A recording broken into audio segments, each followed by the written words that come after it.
Assalamualaikum warahmatullahi wabarakatuh. Nahmaduhu wa nusalli wa nusallim ala rasulihil karim. Amma ba'du. Teman-teman semua, berjumpa lagi dengan saya dalam channel Al-Falampi Channel. Dalam video kali ini saya ingin sedikit mengkritik tentang pernyataan salah seorang Ustadz Salafi Wahabi, yaitu Ustadz Khalid Basalamah, yang mana dalam videonya itu sempat menyinggung tentang masalah bid'ah hasanah, yang menurut kami itu adalah keliru penyampaiannya. Sebelum saya mengkritisi atau membahas tentang videonya, sebelumnya saya ingin memutarkan videonya terlebih dahulu agar kita sama-sama tahu tentang video tersebut. Nah, ini videonya. Bid'ah itu kan Nabi jelasin dalam hadis yang jelas. Kata Nabi SAW, yang jelas hadisnya, kullu bid'atin dhalalah wa kullu finnar, gitu kan. Kata Nabi SAW, semua bid'ah itu akan membawa pada kesesatan, dan kesesatan akan membawa ke dalam api neraka. Saya masih bingung kalau ada orang yang mengatakan ada bid'ah hasanah. Bid'ah hasanah ini berarti bid'ah yang baik, gitu kan. Sementara bid'ah dari sisi definisi adalah sesuatu yang baru yang Nabi SAW tidak contoh.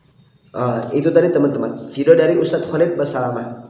Jadi dalam video tersebut dia mengatakan, saya bingung dengan orang-orang yang mengatakan adanya bid'ah hasanah. Jadi pernyataan Ustadz Khalid Basalamah yang mengatakan saya ini bingung dengan orang yang mengatakan adanya bid'ah hasanah, berarti menunjukkan bahwasanya dia itu belum memahami tentang pemahaman ulama-ulama salaf. Padahal dia mengaku bermanhaj salaf. Jadi yang mengatakan adanya bid'ah hasanah itu bukan orang-orang sekarang, bukan. Tapi yang mengatakan adanya bid'ah hasanah itu adalah ulama-ulama zaman dulu, atau dalam kategori ulama salaf. Ulama salaf seperti Al-Imam Asy-Syafi'i rahimahullah. Beliau mengatakan al-bid'atu bid'atan mahmudah wa madmumah. Fama wafaqa sunnah fahuwa mahmudah wa ma khalafaha fahuwa madmumah. Jadi Al-Imam Asy-Syafi'i mengatakan bahwasanya bid'ah itu ada dua, ya. Bid'ah itu ada dua, yaitu pertama bid'ah hasanah atau mahmudah, yang kedua bid'ah madmumah atau yang tercela. Kalau bid'ah tadi sesuai dengan sunnah Nabi, maksudnya tidak bertentangan dengan sunnah Nabi, maka mahmudah, dipuji, terpuji bid'ah itu. Tapi kalau menyelisihi sunnah Nabi, maka madmumah. Bid'ah itu namanya bid'ah madmumah. Inilah yang dimaksud dalam hadis Nabi, kullu bid'atin dhalalah wa kullu dhalalatin finnar. Jadi jelas teman-teman ya, bahwasanya yang mengatakan adanya bid'ah hasanah dan adanya bid'ah dhalalah itu adalah Al-Imam Asy-Syafi'i rahimahullah.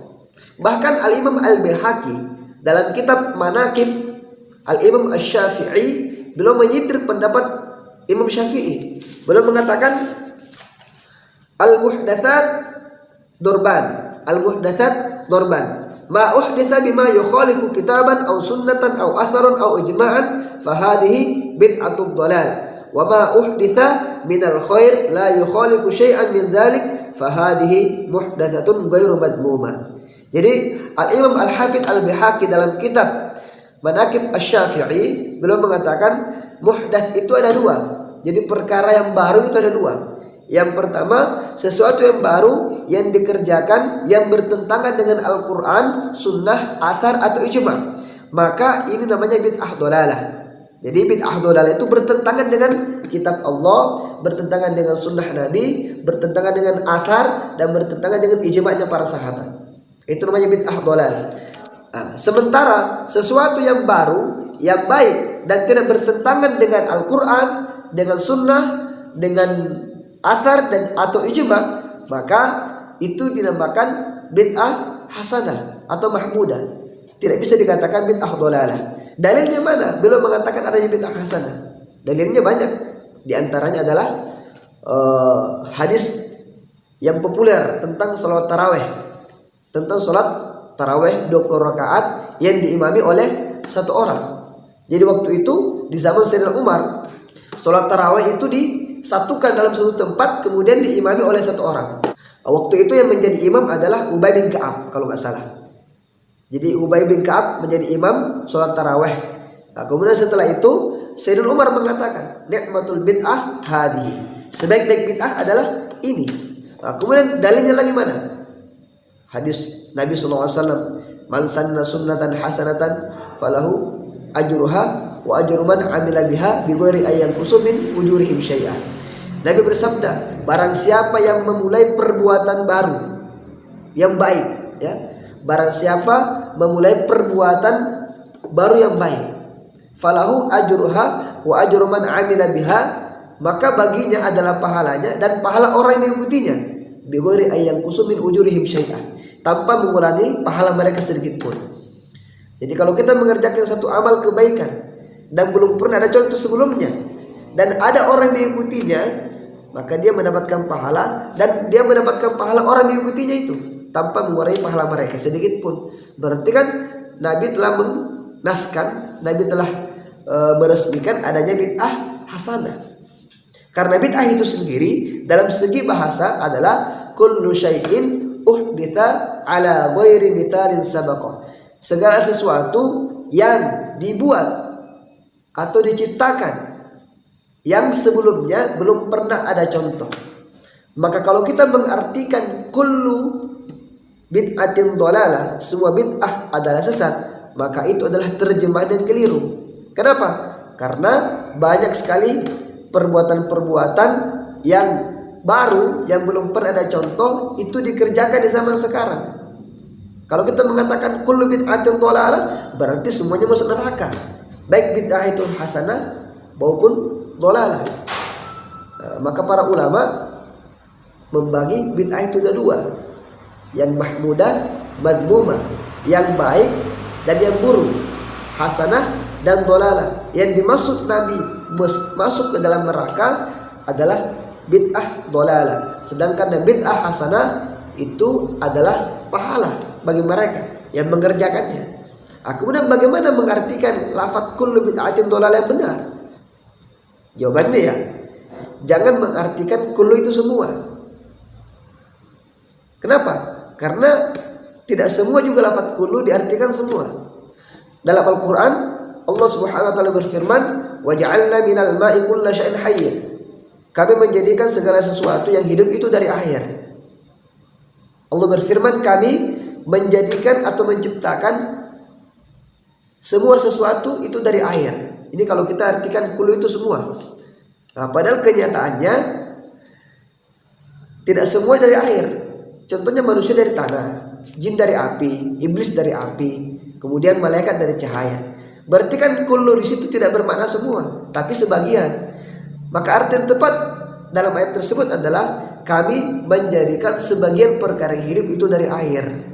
Nah, maka di sini kita temukan jawabannya, bahwasanya kullu di situ bukan bermakna semua tapi sebagian. Sebagian. Jadi arti yang benar adalah kullu bid'atin dhalalah wa kullu dhalalatin finnar. Sebagian bid'ah adalah sesat dan semua kesesatan adalah neraka. Nah, begitulah arti yang tepat menurut para ulama Ahlus Sunnah wal Jamaah. Karena kalau kita artikan kullu itu adalah semua, maka banyak sekali yang kita sesatkan, banyak sekali yang kita vonis masuk neraka. Bahkan Allah sendiri kita akan vonis masuk neraka. Kenapa? Karena Allah sendiri berbuat bid'ah. Dalilnya mana? Badi'us samawati wal ard.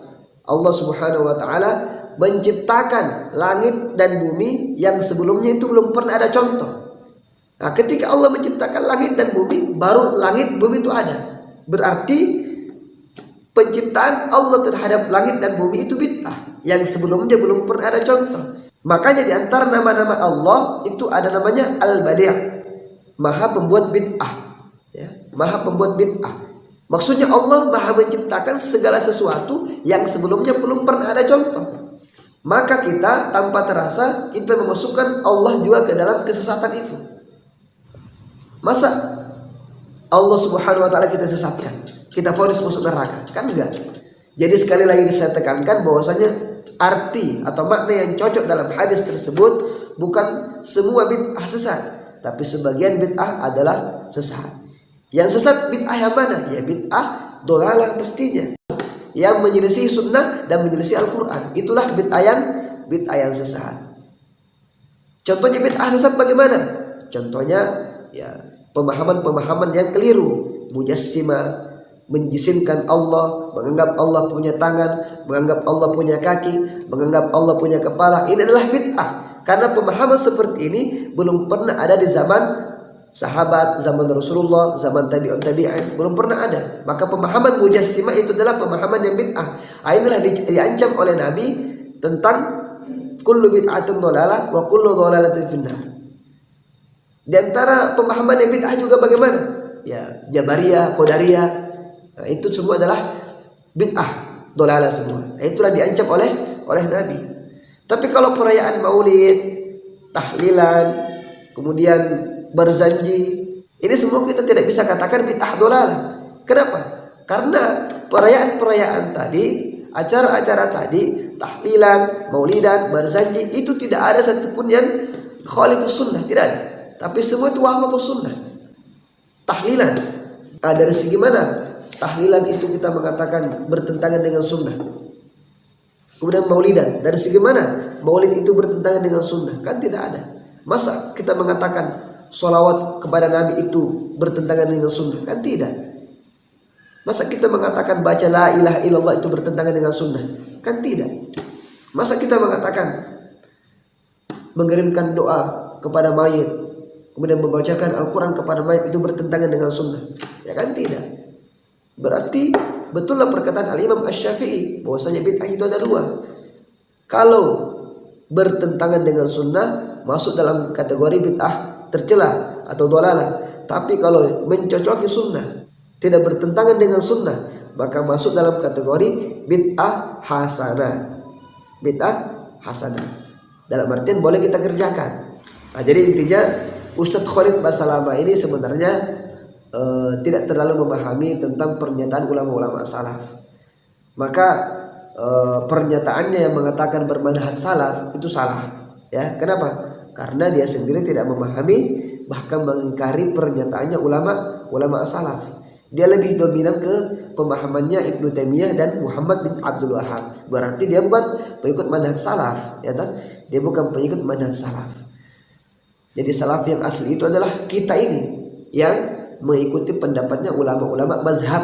Kenapa? Karena mereka adalah ulama-ulama salaf semua, hidup di generasinya para salafus soleh.